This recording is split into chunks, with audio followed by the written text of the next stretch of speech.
We've got next up David, pronouns he, him, calling him from California. What is the basis of knowledge is David's question. David, you're on the Atheist Experience. How are you doing? I'm doing pretty good. How you guys doing? I'm doing really great, man. Never had a bad day in my life. What's going on? Yeah, I wish I was as happy as you, and I'm a Christian. Yeah, I just wanted to, I know you guys made the claim that you've not had any verifiable evidence for a God in the 20-some years that you've had this show. Mm-hmm. Yep. Is that true? Yep. We've yet to hear a good argument that really convinced us. Nothing that really got to me either, but okay, so feel free. The likelihood. Yeah, well, let's hear it if you have one. I've been listening to you guys for several years, so the likelihood of me presenting any evidence to you that's verifiable would be slim to none. So I just kind of wanted to address what you consider knowledge or what you consider as evidence. Well, those are two different things. In terms of knowledge, that's going to be there's a whole field of philosophy about that. And I am not a philosopher. I would use the term probably colloquially to just say something that is, verifiable in your day-to-day life, something that you run off of, something that you base your view of reality around, something that you have a feedback loop where you can test it and double check it. I would separate it from belief being something that either is somewhat subjective or doesn't have a concrete thing to connect it to. Or also there could be a second definition of belief being like something that's like meaningful. Like I have a belief in human rights, but that's not like I can go with a meter and go measure human rights. You know what I mean? So like you're going to get into a big, weird, esoteric, thing about semantics and definitions. I don't know if that's super worth your time to get into. In terms of evidence, that's one I can answer. And to say, what's my evidence of anything is something that's testable, something that makes predictions, something that I can go out and look for a concrete reason to believe a proposition. Even if it's not something that I can see with my eyes or smell or hear or something like that, that's what instruments are for. And science is for testing things that don't appeal to our basic senses, because our basic senses are shown to be wrong all the time. So that's what I would go with that. As far as evidence for a God specifically, I don't know for sure what would count as evidence for that, because I, with my limited understanding of the universe, probably wouldn't be able to distinguish between a God performing miracles and super advanced alien technology or just a really good magic trick. That's the whole point. If I go watch Penn and Teller make a potato appear inside someone or whatever it is they do, I don't know how they did that. That doesn't mean that they're divine, but I have no way of measuring that. However, if God exists and is as powerful as everyone says that they are, then that creature would know exactly what it would take to convince me and to prove to me beyond a shadow of a doubt that they are real, and they choose not to. And that, to me, is a testament to either their inefficacy or their non-existence. So that's where I would come from with your question. I know it's kind of a long, rambly answer, but I wanted to make sure that I was very concise with it, because I don't want to misspeak and have you be like, oh, well, you don't know what knowledge is, therefore how can you know anything? You know what I mean? Well, yeah. So there's really not that much that would be considered evidence then, by your definition, because it's... Well, that's the point, is that God would know for sure. If God existed, God would know exactly what to do to convince me. I couldn't give you anything off the top of my head right now that I couldn't then also logic my own way out of and say, oh, well, he could come down and raise somebody from the dead. What if necromancy is real and it's a D&D world, or what if the person wasn't actually dead and I just made a mistake and I didn't realize there's, or what if there's some amazing alien technology that this is like a type 1 civilization that's able to animate life from nothing? What if they're like the Forerunners from Halo? You know what I mean? Like, what if there's all these other things that aren't a God that could do something that I would consider miraculous? I can't, just not account for that. But if God is real, God knows for sure what to do to convince me, and he doesn't. And I've got a question for you, David. And feel free to, I don't want to put you on the spot. Do you have a particular God you believe in? You said you're a Christian. Yes, I'm a Christian, yeah. Okay. Born again Christian. Okay. So the standing meme on the show for me is that if, against all established knowledge of biology and medical science, my eyes, which are thoroughly knackered, were somehow healed properly, fully, that would be seen as a miraculous thing, because we don't know how that could possibly be done. Even if that happened, and even if I were to attribute it to a divine entity, how do you know it would have been your God and not Allah or Brahma or Amaterasu? Yeah, I just accept that there's only one, so I don't say that those other gods, as they're so called, were not legitimate beings or whatever. I mean, just mortal beings or whatever. But I just consider that there's only one God. So, that's where we go a little bit awry as well. Like, I can't even decide. Even if you could prove that our God did it, like, which God is it? We don't know. I think it was, wasn't it Bertrand Russell who said that considering the sheer amount of faiths on offer, all of which conflicting with one another, even somebody who believes in a God should expect damnation as a matter of probability. You know what I mean? So I think, you're saying, well, I just accept that there's one. How did you come to that conclusion? What evidence do you have for that? How do you know that? Like, why would you make such an assertion? Because the only thing crazier, in my opinion, than saying that I know for sure there's some magical supernatural entity outside of space and time and outside of our scientific understanding is knowing the dude's name, and I know which one it is. You know what I mean? That's a very expensive argument to make. Yeah, well, everybody has their threshold of evidence. Obviously, lots of people have decided that they had sufficient evidence for a God, otherwise they wouldn't be Christians. Or there's plenty of people who said they were Christians that didn't have evidence, but they would have been killed otherwise, I think. Yeah, that's we can go back to that. But like, what's your threshold? Why do you believe the thing that you believe? Well, my threshold was fairly simple, actually, because I accepted Christ when I was 18. So up to that point, though, I was kind of like a pothead atheist, not learned anything about God or anything, because my dad was Catholic when I was born, and so the priest told my dad that we were all bastards anyway, so because my mom was Presbyterian. But anyways, so we were raised as atheists, so I wasn't really programmed to believe anything, to be quite honest with you, and I programmed myself to be a rebel. So when I became a Christian, I didn't know anything, so I was taught monkey science and all that kind of stuff, or whatever, in school somewhat, and but I didn't really adopt any ideology, so I was pretty much a blank slate. So I didn't accept any of it. I didn't believe anything. So my threshold is fairly simple. It was just to really read the Bible, to hear about Jesus, and then after having read the book of John, I just accepted it as a fact. So you had nothing on your mind. You were a blank slate, and literally the first thing that was offered to you, you accepted as truth, and you haven't changed your mind since. What would you say? The first thing, like I said, I was raised up to 18 years old, hearing whatever they teach in school or anything like that. So I wasn't. Forgive me when I say the first thing. I'm making a hyperbole there. It's the first thing that you intentionally sought out, and that you had this first religion on offer was Christianity, because science isn't a religion, and what they teach in schools about evolution isn't religion.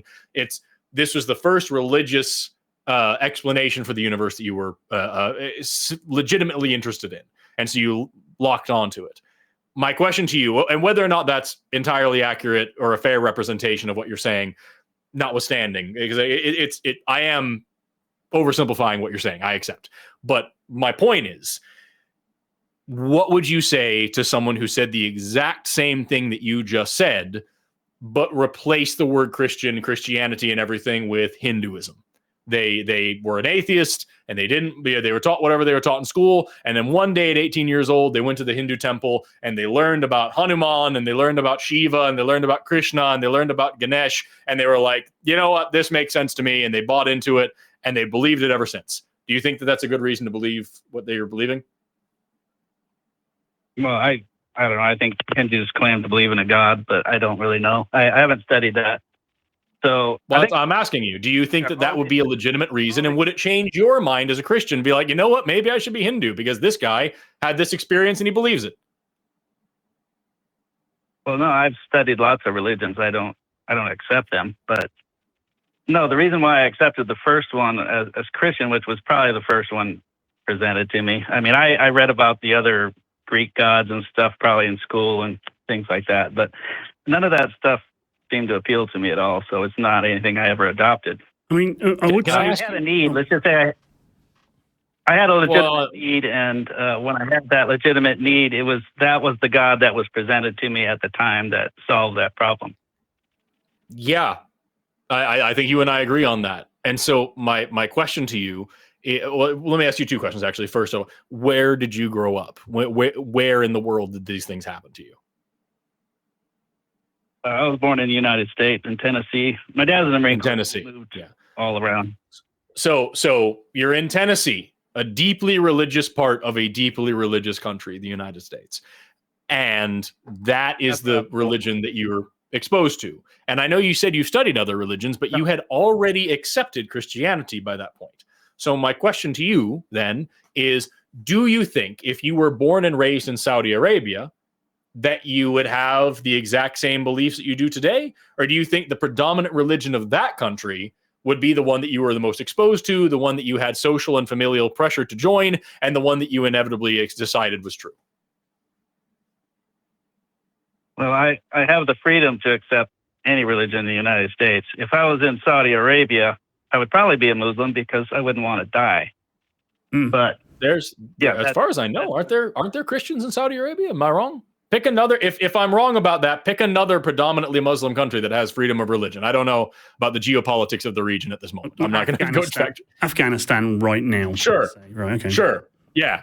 Is it just pick another one? Yeah. Is it a country that's predominantly Muslim but has Christianity as an option? You're like the point that I'm making is: do you think that the surroundings that you grew up in played a major part in the religion that you inevitably chose? Or do you think that you found Christianity by chance and it just so happened to be the only correct religion? No, I don't. I was like 8 months old when I left Tennessee, but I grew up in America. I grew up in numerous states, and I really never heard about Jesus until I was 18. So it doesn't make sense to me that you're claiming that I was subject to some influence of where I lived. I mean, you knew the concept of Jesus, I'm sure, like and the basics of the tenets, because it's part of our culture. I mean, you celebrate Christmas and all that kind of stuff if you were brought up Catholic. There is one thing I would like to go. I'm sorry to just slightly hijack this a little bit, but it's very interesting. Sure. You say that the evidence for your faith is predominantly the Bible. Is that correct? Yeah, okay. That's true. Now, from my perspective, and I haven't read all the Bible yet, I'm trying to get through it. That is a very deeply flawed book. There's lots of internal inconsistencies. There's lots of stuff in that does not comport with what we know of reality. And there's a lot of stuff, especially in the Old Testament, but also in the New, that's pretty morally reprehensible from a humanist perspective. So, I mean, how do you, and this is an honest question, I'm not asking you to like defend your faith or whatever, but how do you deal with those aspects of the book that you have taken this closely held belief from? Because if I read a science textbook that was 1/4 good stuff and the rest either bad or wrong or harmful, I would throw that textbook away. Mm-hmm. No, yeah, I didn't. Like I said, I didn't accept any ideology like secular humanism, so I wasn't influenced by that. But I was a pretty good sinner, as far as sin is concerned. Well, that wasn't really my question. You are a Christian now, and that comes from the Bible, but there's a lot of stuff in that book that is either wrong, inconsistent, or, at least in my opinion, bad. And how do you come to terms with that? Yeah, but that's what I'm saying is things called knowledge or evidence, you're making claims about morality that you cannot really prove by science or by history or anything like that. It's just your worldview. So, I mean, we can. That's the problem I have with your claim. Yeah, I have a major disagreement with that, but it's not really the point of the call. Yeah, so I would say that I would challenge that significantly. But yeah, like I think what Jamie's driving at here is that if you're deriving your faith from the Bible, why don't you practice all of it? And I know for sure you don't practice all of it because you're not currently in prison. So like, how do you derive meaning from the Bible, and where do you decide that you are going to believe this thing, but you're not going to believe that thing?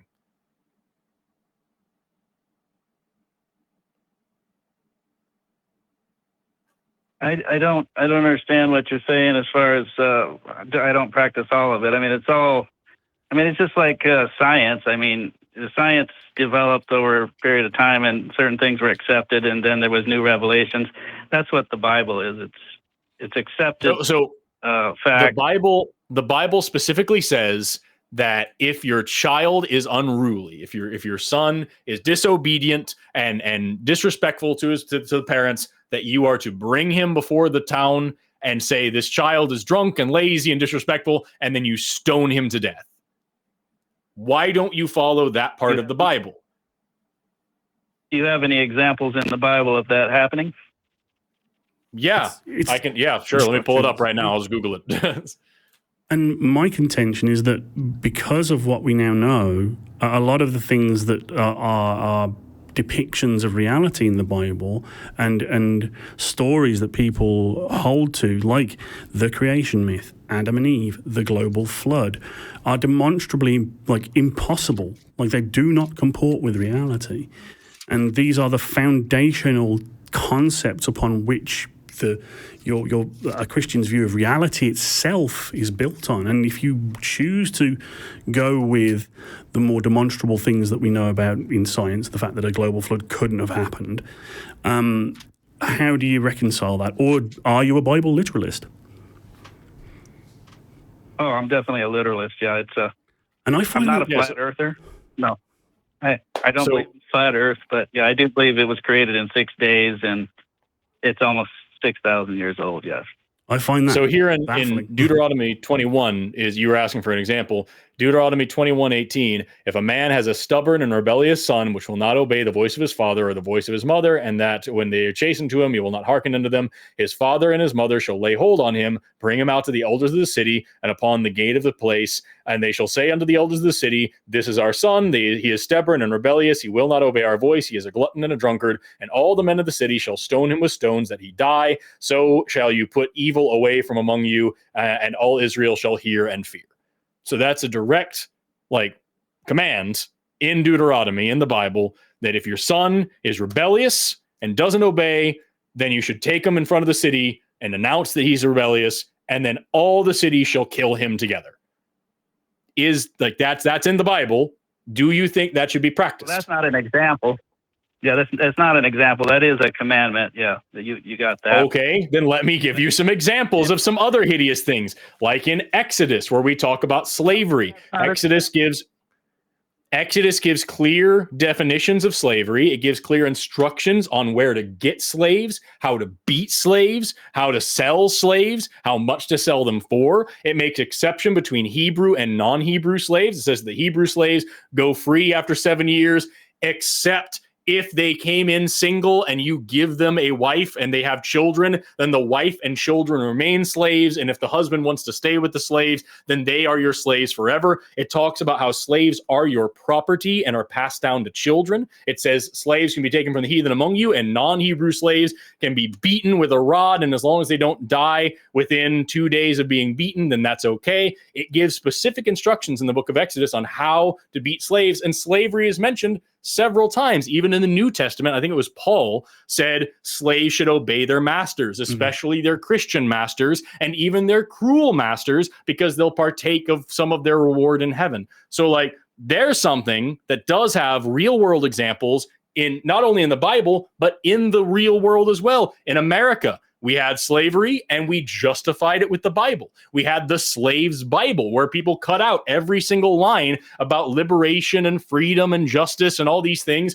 And they kept the parts that said slaves obey your masters. And that's what was taught to the slaves here in this country. So that's something with a clear edict from the Bible, clear instructions from God. God never contradicts it. In fact, God says several times, Jesus says that slaves should obey their masters, and it has real world implications that still affect us to this day. Why don't you follow that part of the Bible? I do follow that part of the Bible. How many slaves do you own? Well, I let all my slaves go. But Are you being serious with us now, David? Come on, please. I'm just playing with you now. But I obviously don't have any slaves, okay? Well, let me give you this example then. If I lived at the time of slavery, it's possible I would have been one. That's most likely because I am kind of rebellious.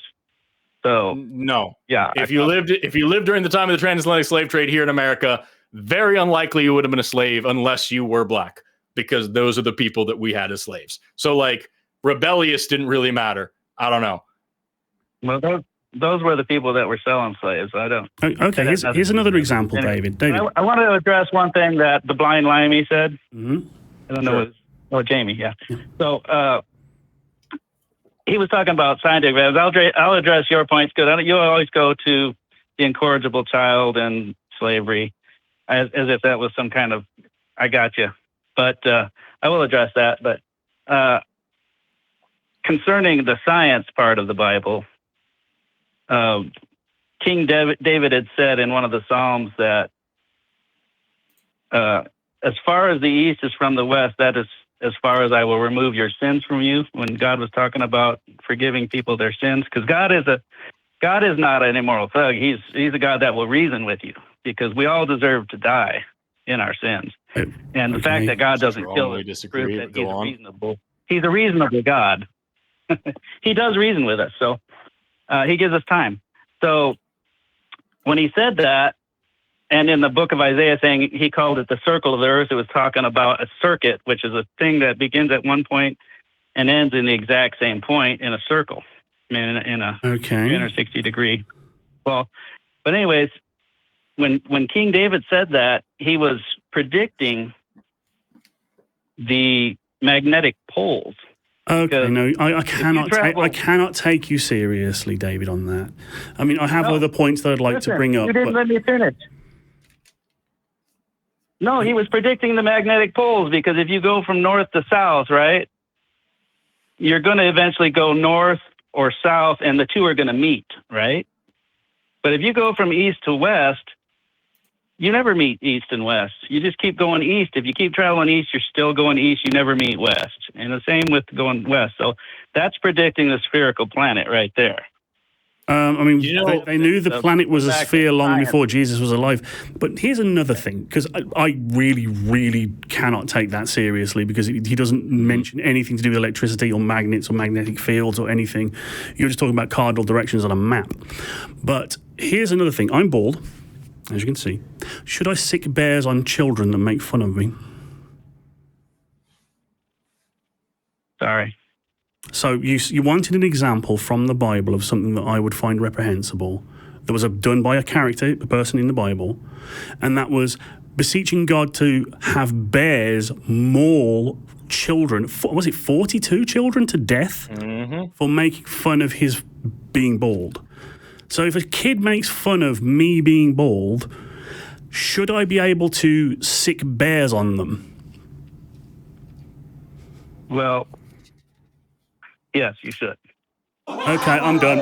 I cannot continue the conversation in good faith. I'm sorry. What really sucks is I actually have been sitting here pouring through my Bible, finding other scientific inaccuracies I was going to bring up to you. We were going to talk about different parts of the Bible that don't make any sense. I was going to talk about different religions that had different opinions from you, and different predictions of the natural world that came true that were not necessarily religious. And it seems like you're just not being serious, man. Yeah. And if you are, I mean, I don't really know what to say. And I'm not just talking about you joking about bears. I mean, all of this. It seems through all of this that you either haven't thought this out or you're deliberately avoiding thinking about it. Yeah. I mean, for fuck's sake, dude, Aristotle talked about atoms thousands and thousands of years before they were discovered. Just by basic logic alone, talking about dividing something until you get to something undividable, which is where the word atom comes from, atomos. Aristotle didn't believe in Jesus. Is that evidence for Zeus and Poseidon and Ares? Because we had this guy who made such a great prediction about atoms, so much that he fucking named them, as opposed to your example of, well, he said east and west, but what he really meant was magnetic poles and this other thing. And if you think about it this way, all these post hoc kind of applications trying to make something make sense. We have examples of people who actually made sense, who had totally different belief systems well before your God ever supposedly existed. So like I was, and here I was going to point out in the Bible, where it talks about pi equaling 3, not 3.14. So this is another, like, we were going to go into so much of this, and it seems like you genuinely just don't give a shit about what you're saying, as evidenced by the fact that apparently you just hung up. Yeah. So maybe try calling back when you're serious, dude. It's really, really lame to hear. I don't know which scenario upsets me more. Either he's not being serious and he's just pulling our chain to be contradictory, and fair enough, I suppose. But if he actually believes it, that I should be able to enact violence upon children that make fun of me, and he actually believes that, like, I'm sorry he's so broken. It may sound condescending to say so, but that upsets me a little bit.